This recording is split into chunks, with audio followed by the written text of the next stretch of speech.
My name is Neil, the 604 Atheist, and welcome to another edition of Deconversion Stories.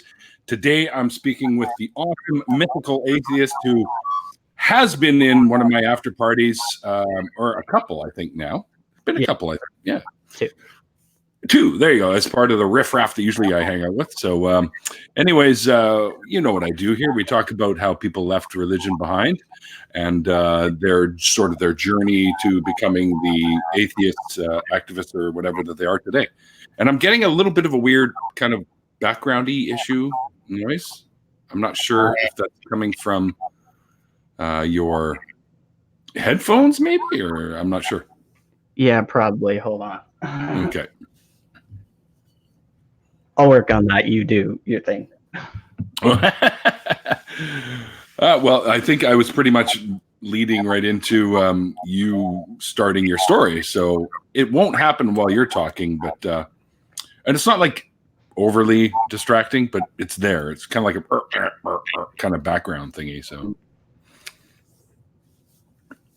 That help?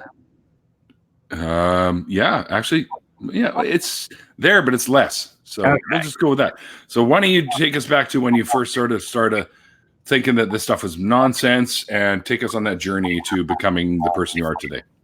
Okay. Well, I think it first started when I was around 13. I'm 21 now. And I realized that I was like pansexual. And I was, I'd really fallen for this guy that was in the youth group with me. Mm-hmm.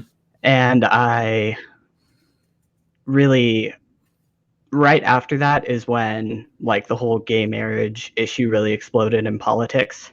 Okay. And like my stepfather and everyone in the church started talking about it. At the time, because of my upbringing, I had no idea what it really was. Right. And so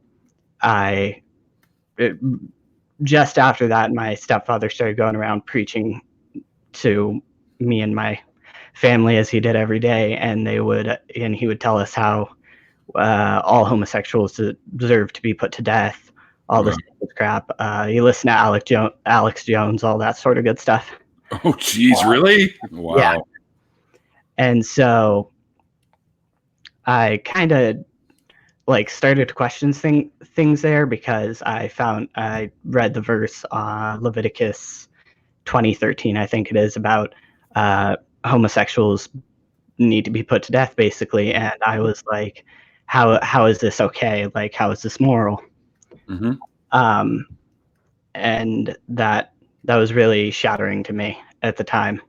So kind of moving forward, like not long after that, my stepfather came down with cancer, and like everyone was walking around telling me how good of a guy he was, and like to me he was not. And so like I was sitting there like, if he is a good Christian guy, then like how good is this God that we serve?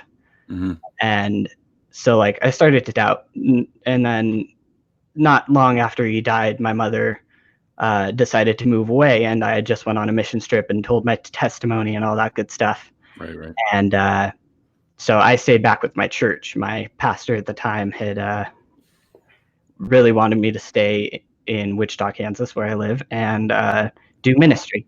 Hold on. So your mom left you there? Yes, she left because of what was in my testimony. I told everyone that was on the mission trip with me, and she freaked out. She didn't want people judging her for that, so she let her move over a state. And so she left. I stayed back in Kansas here with my pastor and everyone, and moved into a church home they had here, and started doing ministry at the church full time. Started training to be a pastor. Like I dove headfirst into Christianity. Hold on a second. Now you'd already come out as trans at that point, correct? I am non-binary, but yes. Non-binary. Okay, sure. But you admitted this to everyone already. No. Oh, okay. Because I was kind of wondering why they would let you do that if you'd already done that. So yes. So no, I stayed in the closet. I was really thinking that like I did deserve to die for this, and like, Wow. I got really into depression for a while up until my stepfather died. But where was I in the story there? You were staying at the church home, Yeah, and you were getting into becoming a pastor. I started doing pastoral training with the pastor and some of the other people that he was training. Started leading in the youth group, and then I went to a summer discipleship program, kind of, for 5 weeks that year out in California. And Nice.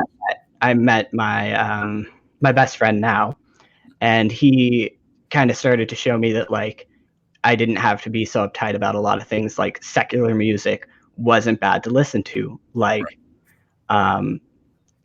Republican politics were not great. Like a lot started to like help me kind of align my morals. And since I was outside of like my family home, I could finally like start to think about these things for myself. And so I moved back. I went back to Kansas after that 5 weeks, and everyone had basically forgotten I existed because they had been doing their own thing while I was gone. So I moved to Missouri with my mother, and I dropped going to church at all for like the 5 months that I was there. But things got really bad out there, and I moved back to Kansas again, back into the church home, and really just threw myself into Christianity again. Started discipling one or two other kids and such. And so not long after that, like my pastor found out that I was smoking a pipe, like So, and he and he kicked me out of ministry. oh boy. And at the time we had moved out of that discipleship house, and I was living with another lady, me and one of my other really good friends. And so I was basically like, the church, or my pastor didn't want me to do anything at the church. Like I was allowed to show up, but no serving, nothing else. Wow. So I went to California because I was sick of that. And I guess. yeah. And I just I joined the army. Oh, wow. Yeah. And like while I was in the army, I met a lot of people who were atheists, and like having grown up and being constantly told that like atheists were terrible people, they just wanted to be able to sin, they just wanted to murder and rape and all this stuff, like it really changed my outlook on like started to crack the ideas that I had about atheists, and see that people could be good without a god. And so like once I got back home, I got kicked out of the place I was staying in California, moved back in with my mother where I am now, and I had a lot of free time because I couldn't pick up a job. And hi Kitty. And so I started to like ask questions. I started to read my Bible a lot because I was going to church on and off, but like I felt like I wasn't being a good Christian because I wasn't going all the time. And so I just started reading my Bible a lot, and I came upon like the genocide in Joshua, and like again the killing of homosexuals. And at this point I was like, after having been in the army, I was really struggling with my sexuality. I was trying to put on being straight and everything. And so did you feel like you had to, or? Yeah, I mean the army, as much as they are like, they got rid of the don't ask, don't tell and everything, is very toxically against that. Everyone while I was in boot camp, everyone basically knew that I was gay because they just like picked up on it, I guess. And they were always teasing me about it and like hazing me and kind of throwing me out because of it. Oh shit. And yeah. So yeah, I moved back in with my mother when I came back to Kansas, asked all these questions, and my mother got me this book sitting behind me somewhere called The Big Book of Bible Answers. and by Norman Geisler, if you know. So it's a joke book then. Yeah. And like it's by Norman Geisler. Yeah, I know who it is. Yeah. So like I looked up some of the questions that I had like about homosexuality and why was genocide okay? And like the answer it gave for the genocide, I was specifically like, why was it okay to murder the children? And it's told me that like these people had to be wiped out because they were so evil. They were doing child sacrifices and stuff. And it just like brought up the question in my mind. So like, is that the best? If someone is committing child sacrifice, is the best way to stop them doing that killing all of the children instead? Right. Like, which is absolutely ridiculous. Yeah. So like I started looking into other commentaries and such on all these different issues, and they were just giving me answers that didn't seem to fit and that made no real sense. And then a couple months after that, I really started digging into that. I was sitting, I had gotten a book from the library about homosexuality, and my mother found it, and she was like, I know you're gay. And I'm like, I'm not. I'm pansexual and like non-binary. And she's just like, okay, cool. But my mother is a really loud mouth, so I knew everyone at church was going to find out about it. So I came out on the internet before she could tell everyone. Yeah, beat her to the punch kind of thing. Yeah, kind of trying to. And like that really shook things up because nobody really wanted to talk to me except for to like tell me that Jesus loved me and I could be healed of my brokenness and my sin. And like I was getting really fed up with it, and so like I stopped going to church for a while. And not long after that, I was watching a video on LGBT stuff, and I found one of Mr. Atheist's video on Girl Defined talking about their LGBT stuff. And I didn't check the name of the person underneath it, like the channel name, before I clicked on it, and I started watching it, and I was all like, oh, this is great. So I started watching some of his other stuff too, and like really started to like make sense and like bring up a lot of questions. And then like I moved on to Cyrus the Skeptic because he had done a video with Mr. Atheist as well, and started watching his like deconstruction of some of the philosophies and stuff. And then like started watching other channels like Vice Rhino and Apologia and stuff. And I really started to like shatter the glass house that I was living in at the time. And I was just watching all these different videos like hours on end a day. And so like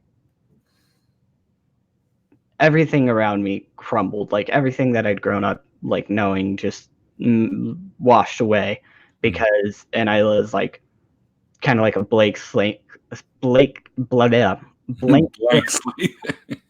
kind of looking for answers. And so I started reading some of like Richard Dawkins and like just looking at general science books because I had been raised with AIG, so like I didn't know what science was, and realized how the world, like how science actually worked and stuff. And I was just all like, between all of this stuff, this God cannot exist, and if he does exist, he is evil and messed up. Yep. And sadistic piece of shit. Yeah, definitely. It was interesting and ridiculous reasoning, if you ask me. I'm going to invent this giant universe and put this one little tiny planet in this weird little section of that universe with life on it, and then manipulate the shit out of them and kill them, and then manipulate more, then kill them again, and then manipulate them even more. Like, what the fuck is this shit? Yeah, doesn't make any sense to me either. No. Messed up, but yeah. So by that time, my mother had basically figured out that I was an atheist, and like the rest of my family. How'd that go? There was screaming, there was yelling. There was a lot of my stepfather asking, like, have you ever heard the Lord speak to you? And all that good stuff. And I'm just all like, no. And And if you have, I'd seek professional help. basically, yeah. But yeah, that basically leads up to where I am now. Just here. What do you think for you? What do you think was harder, coming out as pansexual or the atheism part? Atheism, definitely. Every time I ask that question to anyone who's a member of the LGBTQIA plus community, they always say the same thing. It's like the atheism part shocks people more. Yeah, because like I think from a Christian standpoint, it's like, okay, they can be gay, but they're still their soul is still saved. Like as long as they're Christian, yeah, they're living in sin, but like I think for like my mother at least, it was more of a like, okay, now my son's going to hell because she refused to think of me as anything else. But like, so she thought you were going to go to hell because of the atheism and not the homosexuality part. Yeah, she thought I was gonna get like in trouble when I went to heaven and like get judged for that. But like I was still gonna go to heaven as long as my soul was saved. That I was just a phase, and like I'd come to realize that it was bad. Oh fuck. And all that stuff. A phase, yeah, because that's what that is. Exactly. I told her, I'm all like, I've been dealing with this since I was 13. Like, yeah, it's not a phase. But yeah, exactly, because that's kind of when you start to get all the those, I don't know, for lack of a better word, the sexual realizations. Yeah, they start happening even a little bit before that. So you kind of struggle. Why do I feel this way? Well, I guess this is who I am. And now you're stuck because you don't know if anyone in your circle is going to be accepting of you. And that's really shitty, in my opinion. Yeah. I was really glad then and now that like even when I came out as atheist and pansexual and everything, that I had two really good friends that stuck by me and were all like, I don't care. Like, that's awesome. You be you, and like I'm gonna stick by you no matter what. And that was really amazing. That's what decent people do, right? They accept you for who you are. Yeah. Right. And they stand with you. Definitely. Right? Count me among them. Well, tell me about when you were living at the church. I guess you were saying you stayed with like church storms or stuff like that. Like, what kind of stuff did they get you involved with in there? At the church home, home was basically just a place for us to live. Like we would take care of the house because they were renting it for someone. It was like an actual house, and just basically did chores. I shared a bedroom with a guy or two, and then so that's really to say about that. But like, if you're talking ministry wise, like what was I involved with or what? Yeah, exactly. Like, I mean, you were living with those people, I guess you could say, that are in the were they all becoming pastors, or were they all studying to become pastors, or no, if you lived in the house, you were required to be in ministry in some form constantly. It ranged differently for each of us. There was one guy in there who was just an usher at the door and stuff like that. It was usually just if you had fallen on hard times, or it was a place where interns lived, that sort of thing. I see. As far as like ministry that I did, I was one of the youth leaders. I was the maintenance guy at the church. I would do all the painting and touch-ups and all that stuff that needed done. Cool. Good skill to have. Yeah, it's definitely a good skill to have. I painted for years. Yeah, I was lucky to have a good teacher there that actually knew what he was doing. Awesome. Yeah.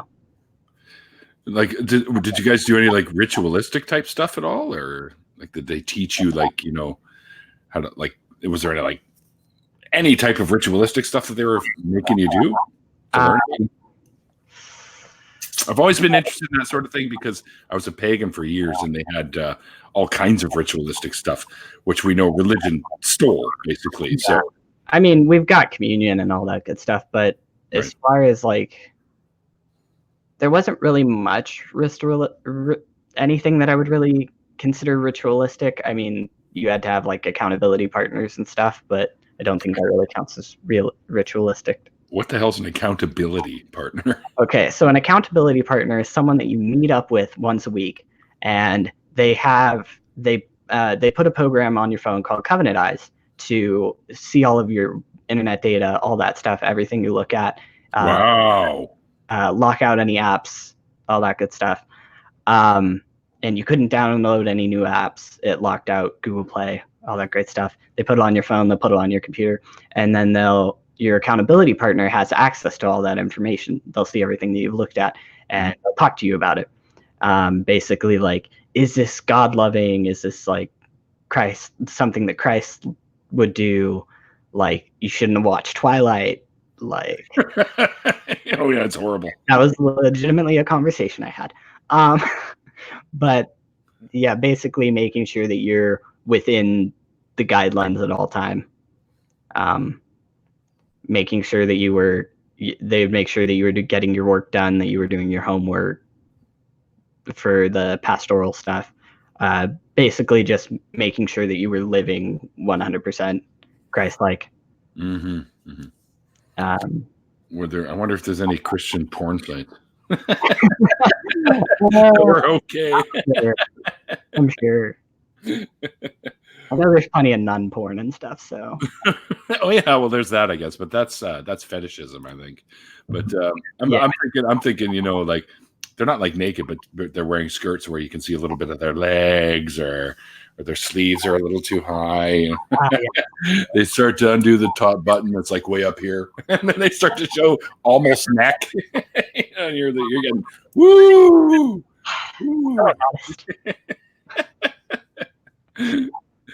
don't know. I'm just making shit up as I go here. But that's actually, I think I'm going to start a website like that now, just to get all the religious people up in there, all their what do you call it? Ruffle their I don't know what the fuck. I can't remember where I was going with this. It's okay. Let's get back to you, not what I'm going to do.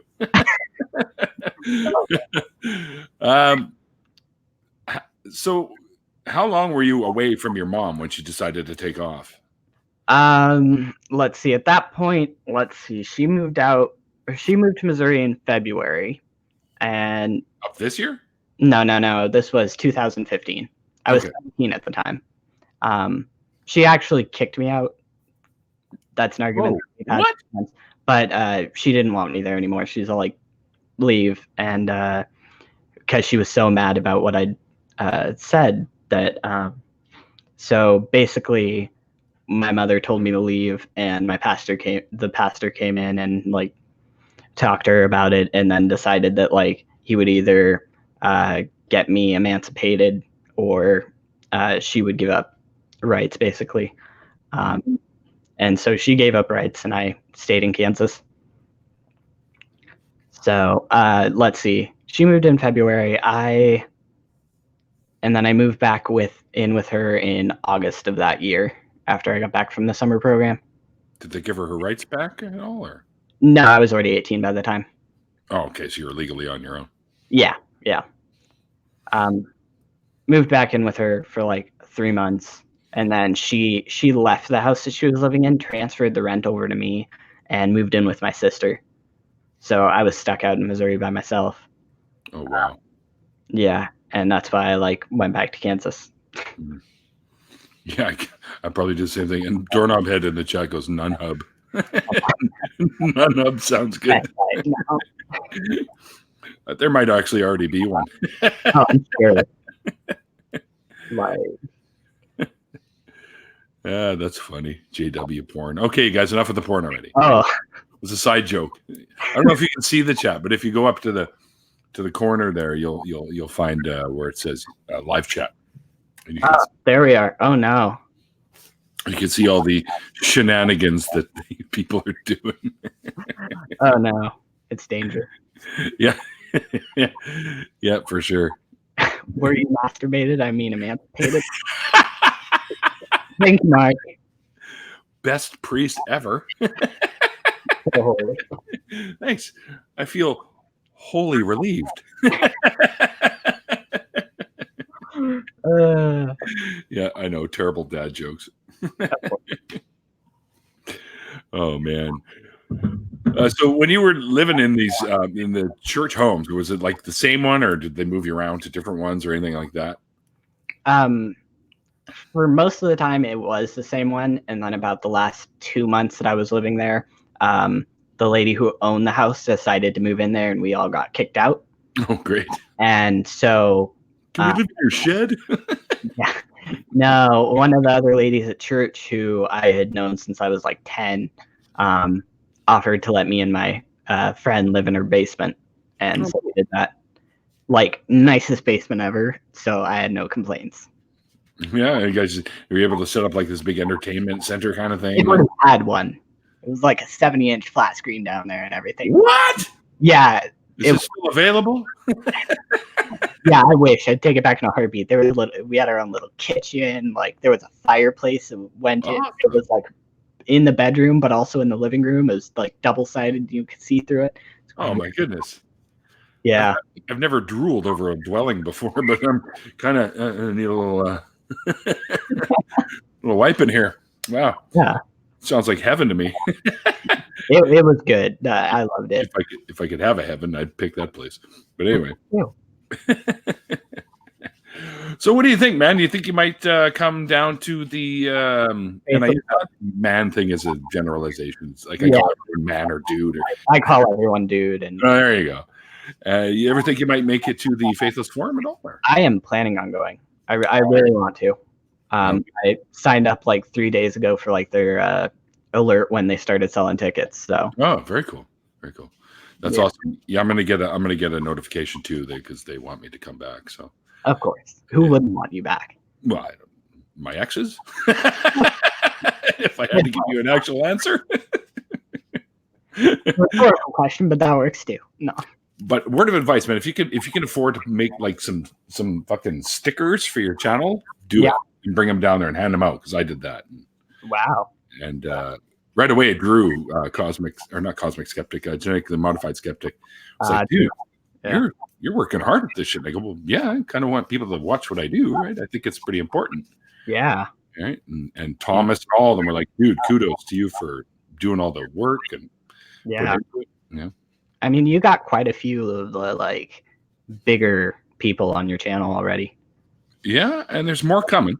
As a matter of fact, I just I don't know if I told anybody this, because I don't think I made an announcement, but I just got Anthony Magnabosco for what day did I get him here? November 13th, which is a Wednesday. So yeah, Mr. Magnabosco is going to come on, and one of the more known people on Twitter, Renee, who goes by Renevelation or whatever, out in Germany there. Oh yeah, he's going to come on too. Raging Atheist, yeah, and Vila Bianca, one of the Atheist Experience hosts. Yeah.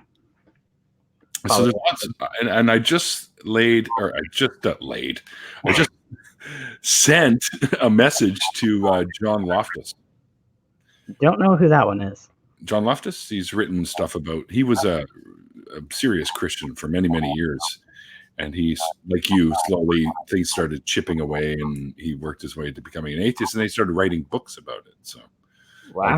John W. Loftus. And he hasn't gotten back to me yet, but I feel like my message is probably sitting in that section where, you know, yeah, if he doesn't follow you, he's not going to see it right away. So yeah, give it some time. But I hear he's a super cool guy, so I figured I'd ask him. Yeah, and I got a couple others I'm going to work on too as well soon. I think I'd like to have Dan Barker and all the people from FFRF in there and stuff like that. And Zara K has also said she'd be interested in coming on too, and Atheist Edge as well. Oh, that's pretty cool. Yeah, so there's a lot of more known names, but for me, I like to have people like that on because it gets a lot of people's attention. But at the same time, I think I enjoy the conversations with these folks, like with Aaron and Seth. And but it's the people that, you know, they're more like my level, I guess we'll say, like you and I, kind of, that I actually enjoy these conversations, right?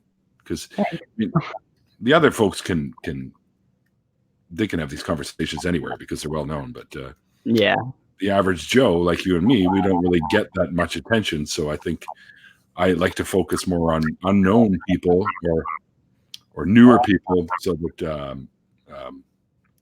those stories get out there too, because I think they're just as important, right? So yeah, so that's good. That's awesome. Oh yeah, yeah. There might be a few more to add to that schedule, Inquisitive. So I'll let you know. IQ made me a Discord, and he's got my schedule. Oh. Yeah, did I put a link yet? I don't even know if I put a link to my Discord. Oh yeah, I did. Should be along my fucking feed somewhere. So if you can find it, jump in, man. You're always welcome. Yeah, definitely. So, I mean, oh yeah, go ahead. I was gonna comment on my channel. Like, I haven't done anything in almost 2 months because I was rewatching one of my videos, and like, I've only been an atheist for about 5 months. Mm-hmm. Like, and I was going through my video and realizing that I had made some like fallacious arguments. So I've been trying to do more research into science and just philosophy and all that sort of stuff before I continue. And like right at the exact same time, I finally got a job. Nice. And so like my life's been kind of busy. Yeah, mine too, right? I literally make the time to do these, right? So yeah. And and then my schedule's going to get even more stressed because Courtney Hurd, you guys know as Godless Mom. Oh yeah. And I are starting a podcast as well together where we also interview other people. And one of the first people we're going to have on is Bionic Dance. Oh yeah.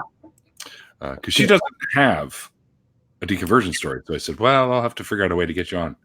So do it with me, with Courtney and myself instead. So. Yeah. And there's a bunch of people that would love to come onto that show already, as I've spoken about it with a few people. So that's great. That's still about a month away because Courtney's really busy right now helping her hubby out with some work-related stuff, and she's also got something else that's coming down the pike. So yeah, once it does kick in, it'll be BC Atheist podcast or something silly like that. We'll see what happens. And then, of course, me and Randolph are doing our version of the call-in show at some point, which will happen a couple times a month. So, I'm going to be pretty damn busy, man, but that's great. But also, coming up next Sunday, if you're in the area where I live, I will be speaking at the university or a cultural center or something near there. Let me see if I can find it here. I'll be speaking there about the channel and about some of the things that I've spoken about with people, and doing a question and answer. It's got to be somewhere here. Yeah, there it is. So, discussion with Neil, the 64 Atheist. It's October 6th at 4 p.m. At where the hell is this thing here? At Irving K. Barber Learning Center in Vancouver. Google that. It's near the university. Anyway, yeah. So that's going to be my first public speaking gig, really, which is kind of exciting for me. So yeah, it's kind of neat. Pretty cool. Yeah, it is. It is. I'm doing it through because I'm also a member with Atheist Republic, even though I'm having issues with some of the stuff that they put out there. But that's not necessarily the Atheist Republic label's fault. That's the idiot sticks that they put in charge of their Facebook pages and stuff that post this garbage. But anyway. Yeah. Yeah, so yeah, I'm doing a lot, involved with a lot of different organizations here. That's really cool. Like BC Humanists, Atheist Republic, the Vancouver Consulate, and stuff like that. We throw meets all the time, at least once a month. So this is going to kind of be me talking, and then there will be a meet afterwards where we go for some food or whatever. Should be a lot of fun. Can't wait to tell my mom tomorrow and my sister and her husband, who are all Jewish, I'm going to be speaking about atheism. They know I'm an atheist, but I'm going to say, you guys are welcome to come. And they're going to be like, no. Because it's Jewish New Year's right now. So. Oh, it's Yeah. oh gosh, Yeah. perfect timing. Yeah. Yeah. Happy New Year. I'm going to do an atheist conference. Why not? It's fun. Inquisitive says he can't smoke. What? I don't understand. I must have missed some of this conversation. It's really easy. You just put it in your mouth, light it, and there you go. Yeah. It's pretty simple. But, yeah, I posted something. He might be referring to that. I posted something because I buy these cigarettes in a bag, right, like this, right? Because they're super cheap that way. Never seen those. And it's Surgeon General's warning on their little sticker, like right there. It says smoking causes lung cancer, heart disease, emphysema, and may complicate pregnancy. And I posted on Twitter with the little statement. Goes, "Ooh, good thing I'm not pregnant."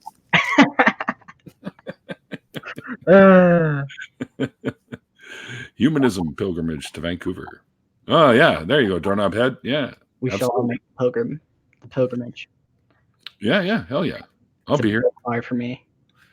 I'm not going anywhere. I'll be here. Yeah, I think that's what he means by pilgrimage, because I think Doorknob Head lives way the hell away too. So. Oh dang. Yeah. Gotta get that passport. I got one, and I decided I'd buck up for the 10-year one, because we can get a 5-year or a 10-year, right? And I figure at my age, I'm already graying, so I'm not going to change that much, right? Nah. I'm like, they wouldn't let me wear my bandana when they took the photo, because I guess you can't have headgear on of any kind. And I'm like, yeah, but they may not recognize me because I have this thing on all the time. How do you think I clean it? I shower with it. Right, so. Are you actually bald? I mean, no, and I pull this off from time to time and to go live just to show people. Yeah. Right. You may not believe me, but I'll show you. Oh, okay. I have a ton of hair, like tons of hair. So. Oh. There you go. Good hair. Yeah. So it's just gray. it's not bald, just gray. Yeah, I'm not quite ready to have a skullet yet. Dang it. No. That's what they call that, apparently. Never heard it called that, but we'll run with it. All right, so there we go. Now you guys have, just to double check to make sure that, yeah, I still have my hair. Yes, it's all there pretty much. Good. I mean, if I look down both of I was adopted, right? So you got to sort of figure out what your genetics are, right? For the whole hair thing. And I know my biological family now, and both sides, the men still have most of their hair. So good. I'm pretty good genetically, anyways. Well, my grandfather went bald at 26, so. Oh wow, a couple more years left for you. Yeah. That's why I'm trying to grow out my hair long now. Yeah, do it while you can, right? Yeah. Well, you might be all right. What side of the family was that? That was my mother's. Yeah, because usually your hair genes come from your mom's side. Yeah, great. But like, I think I'm safe. Most of his kids, or most of my uncles, are like still have all their hair, and they're like in their 50s. So there you go. That's me. I'm in my 50s. So yeah, not far from becoming 53 in October. Dang. Yeah, actually, Villa Bianca is she'll be on the 19th, which is the day before my birthday. So I told her, you're going to be like the birthday present for me. She just laughed. Good one. Having somebody of that sort of caliber as your guest the day before your birthday. Yeah. She's awesome, though. She's got a great sense of humor, and she posts a lot of really cool stuff. And she's really, really good on the Talk Heathen and Atheist experience. Neil goes through a lot of shampoo. IQ's trying to post or whore out my PayPal. Oh no. Well, I mean, if anyone's gonna donate, like, shampoo is a good reason. Hell yeah! As a matter of fact, when I took my shower today, I'm squeezing a ball and like, crap, I'm almost out of shampoo, and I use those big Mondo ones because it's usually the Dove stuff, because that's and I haven't blow dried my hair since the early 80s or mid 80s. right? Because it's really bad for your hair. So Yeah, it dries it out. And I don't use products other than shampoo, conditioner.